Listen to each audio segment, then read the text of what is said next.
ద్వారా తెలుసుకున్నాము. రామాపురంలో రవివర్మ అనే ఒక శిల్పకారుడు ఉండేవాడు. అతడు శిల్పాలను అత్యద్భుతంగా చెక్కేవాడు. అతడికి శిల్పాలను చెక్కడంలో ఒక మంచి పేరు ఉండేది. అతడికి ఒక చిన్న కుమారుడు ఉన్నాడు. అతడి పేరే మాధవవర్మ.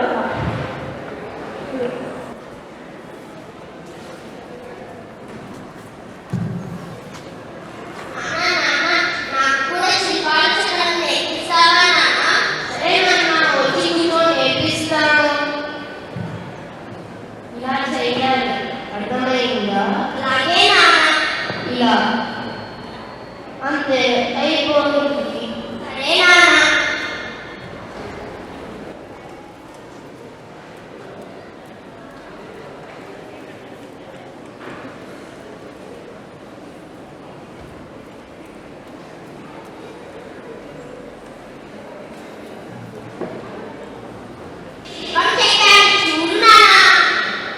ఈ శిల్పం చాలా బాగుంది నాన్న.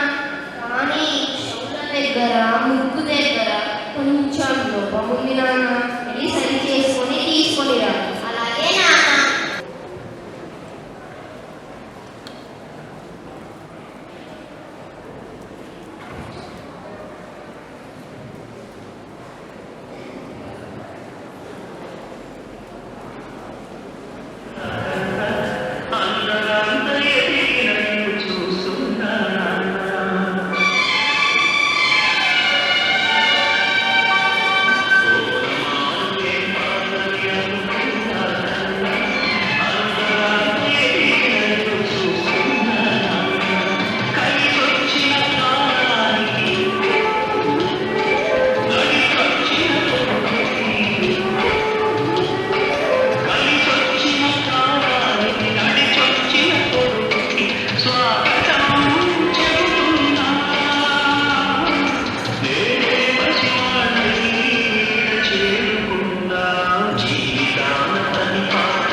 చాలా బాగుంది. కానీ కొద్దిగా లోపం ఉంది నాన్న. వెళ్ళి సరి చేసుకొని తీసుకుని. సరే నాన్న.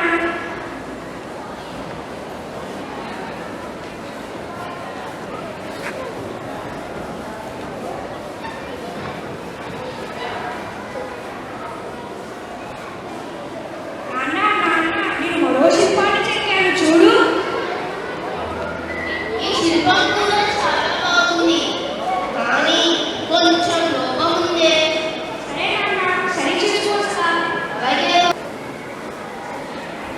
నాన్న ఇదిగో నేను మరో శిల్పాన్ని చెక్కాను చూడు. అరే ఇది కూడా లోపం ఉంది. అదేంటి నాన్న, నేను ఇన్ని శిల్పాలు చూపించిన ప్రతి దాంట్లో లోపాన్ని వెతుకుతున్నాను. నేను నా ప్రతిభను గుర్తించడం లేదు నాన్న.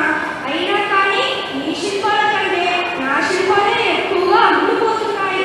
ఇకపై నీ సలహాలు సూచనలు నాకు ఇవ్వద్దు. నేను వెళుతున్నాను. 505. శిల్పి, ఈ శిల్పం ఎంత? ఈ శిల్పము 1000 రూపాయలు. శిల్పి ఈ శిల్పం ఎంత? 1000 రూపాయలు.